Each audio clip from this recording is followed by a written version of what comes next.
workbench. Wayne here. Well, tonight I just want to do, as the title says, mail call, bench update, and new products. So we'll start with the bench update, and I'm back working on the 57 Bel Air, and it's been painted for a while, it's been cleared for a while, and I've got it cut, I've got it buffed. Haven't got a coat of wax on it yet because I'm not sure if I want to do some more wet sanding on it and rebuff it, recompound it, rebuff it. But it actually turned out quite nice. It is the garnet red. Just spray can. One of these $1.99 spray can jobs from a bric-a-brac store. Anyways, now interior wise, I'm going to be going with the Tamiya leather, and I will be doing some custom work. I did resin. I made my own mold of some bucket seats out of the 67 Chevelle. So I've got resin seats for that, and what I'm doing now is I'm actually trying to do, it will be a two-tone.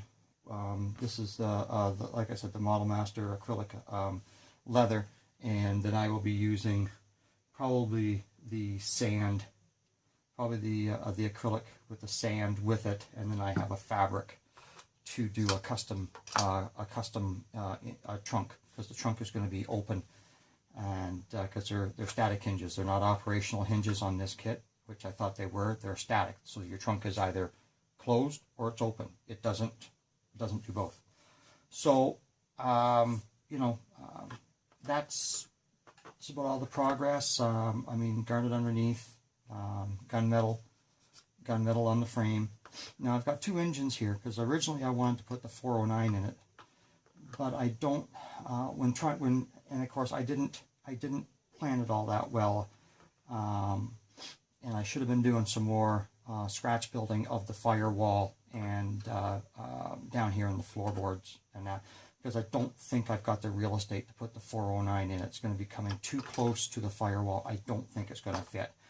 We're going to try, but as a backup, I've built the kit motor, which is the 283 power pack, and it's just, I'm not putting in the dual 4 barrels. I've got it changed over to just a single 4 barrel, and I will be putting on a Fireball resin carburetor on it, and then just a small air cleaner on top. I am going to run fuel lines on it, but that's about it. So I do have the option of either or for the engine. So that's about where I am on that. I'm just fiddle-farting around with that, and the engine's wired, and that. So now I'm concentrating on the interior, and then I'll get back on the body with the bare metal foil. Okay, shop carts. I got two in the mail a while ago. One from Charlie Mack. And of course, I PM'd him and said that personally emailed him and told him that it had come in, and I just haven't had a chance to do it on a video. So Charlie, I've been following Charlie, and the guy's quite the character. He's got a heck of a nice stash, both of them. So, but anyways, but Charlie, thank you very much for the card, and continue building that Imperial, and it was good to see that Mercedes today, and that looks like it's gonna be another fantastic build. So thanks a lot, Charlie. And from Rick and Cletus in the Heartbeat Model Shop, and there we go. And and Rick, very, very good builder. Fantastic paint. You can't say enough about the quality of work that comes out of Rick's shop. And it's just I don't know about his new visitor. Cletus's cousin from my jammy. Good have to keep an eye on him, because he's got Troublemaker written all over him. But anyways, Rick, I just want to let you know I did get your card. I believe I did send you something, you know, but you know, thanks a lot for the card. Okay, new products. Now, I've always wanted to continually up my game with my paint. And like everybody else, I started off, you know, following Chris Cortell, Chris Chapman, MC Model Works, you know, all kinds of people that were using the inexpensive craft acrylic, and I had great success with them. I still use them. I still use them, but I'm always looking to up my game. So I've gone to Tamiya paints, Tamiya, potato, however you want to pronounce it, and they are very good paint. But again, you are still limited to what you can use. So I guess it was last year. Everybody there was a big there was a group build on there that got started out, and it was all using House of Colors. And up here in Ontario, they're very, very few and far between dealers of House of Colors, and because it's flammable, it's hard to get it across the border.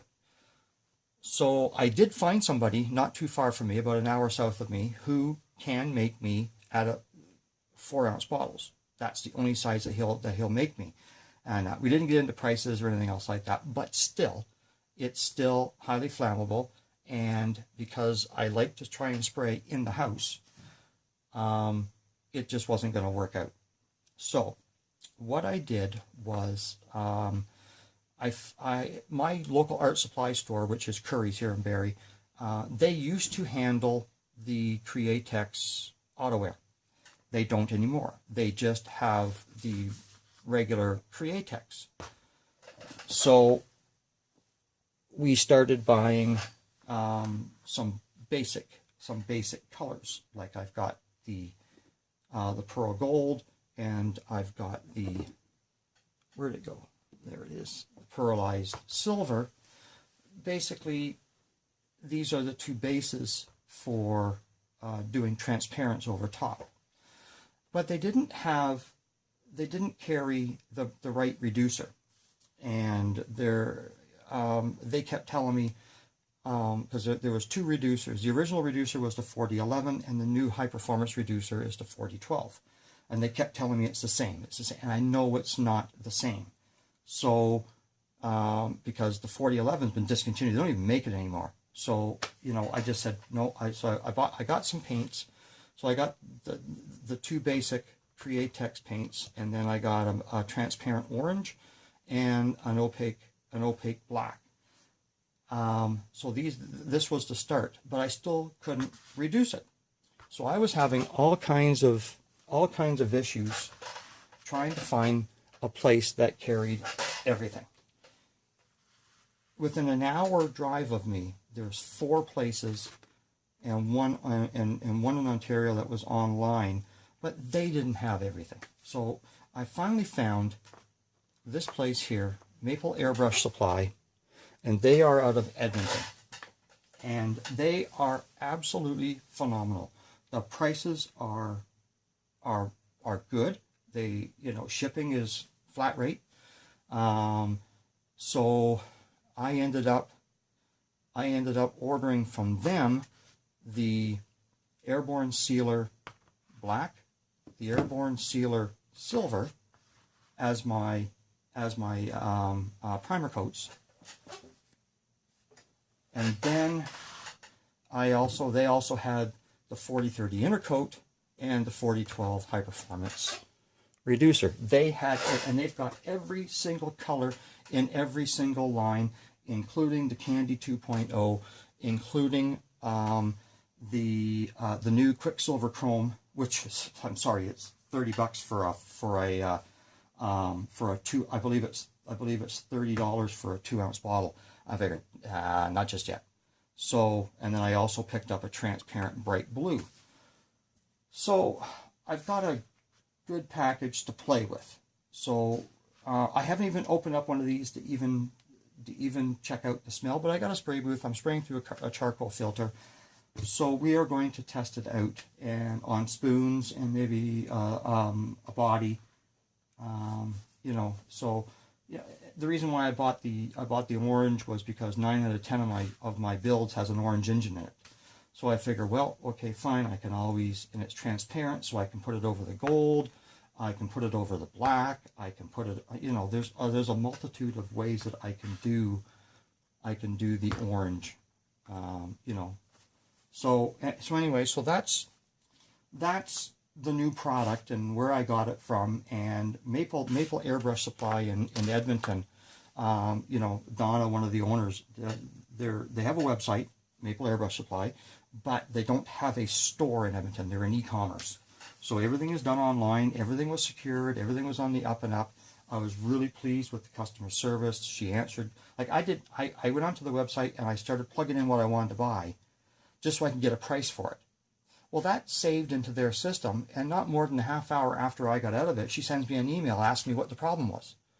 Did something not work? Did, you know, and everything else like that. So I emailed her back saying, no, I just need to know how much the product was so that I can, you know, see if I can get more or do I have to drop something off because I have a budget. And so they were very, very good, and I highly recommend for this type of paint, for the, you know, because I don't have a Hobby Lobby, and I only get down to the Niagara Falls one maybe once a year, and so when I do go down, I will buy some colors. So, okay. One other thing I just want to touch base on, and very, very quickly, I'll have to back the camera out here a bit. I jumped in on sorry about the shakiness, guys. I jumped in on Mr. Mini Dreams and his one of his Tech Thursdays, and he was going through resin casting. Because one of his videos, I guess, got deleted or just disappeared or got frozen or whatever. So, I mean, I have done a little bit of resin casting. It's not that difficult. My disclaimer is I do not do this for a living. I do not sell. If I have a part that somebody would like, I would be glad to send it to them. I have absolutely no issues with that at all. I do have some molds made up, but I was using and Minnie uses the Alumilite because that's where he has in his area at the store that he gets it from. I tried Alumilite and had limited success. This is Alumilite. This is made out of Alumilite, and there are some flaws in it. When I did the silicone mold, it didn't stand up. I casted it, and then when I went to pop them out, the mold ripped on me. So everything was old now, and it was a brand new kit. Everything was old. I have to throw out about 3/4 of my container of the resin because it's too old. So I found a store not far from my office in Toronto, and it is actually Sculpture Canada, and Michael Castro from Yamato Brothers models put me on to them. So I went down and I was talking to them, and they sold me on the Smooth On, and this is a slow setting. This is Moldstar 15 with a slow set, and it's 1-to-1 ratio. It doesn't make a hill beans difference to me if it was 1-to-1 or 10-to-1 like the Alumilite. Still get the same quantity of stuff to do it. But this can sit overnight. I don't care if it sets up in 30 minutes. In fact, the longer for me, the better. And then I'm also trying, as my resin, the Smooth Cast 310, which is a white, and it's a slow setting. So I am going to do some casting. I do have some stuff ready to go. Mostly I want to try wheels. I want to try an engine. I've got the 421. I got the 421 Super Duty from the 62 Catalina. I got it ready to go. I've got it in a box.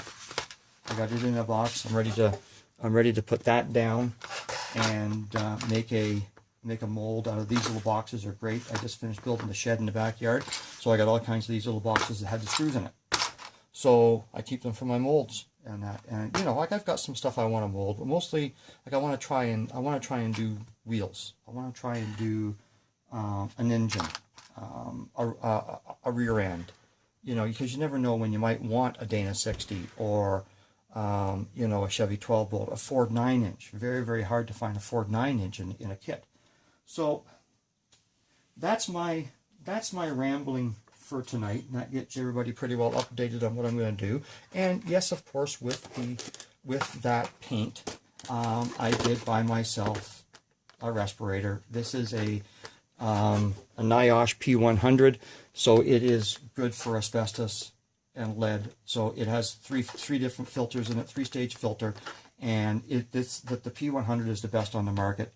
So I picked this up because I hadn't got one yet. So even if I'm doing the Tamiya paints and everything else like that, I can use it. So everybody, that is where I am right now. Just fiddle farting around with the 57, and I will going to start to experiment with the Createx paint. So until the next time, everybody, cheers.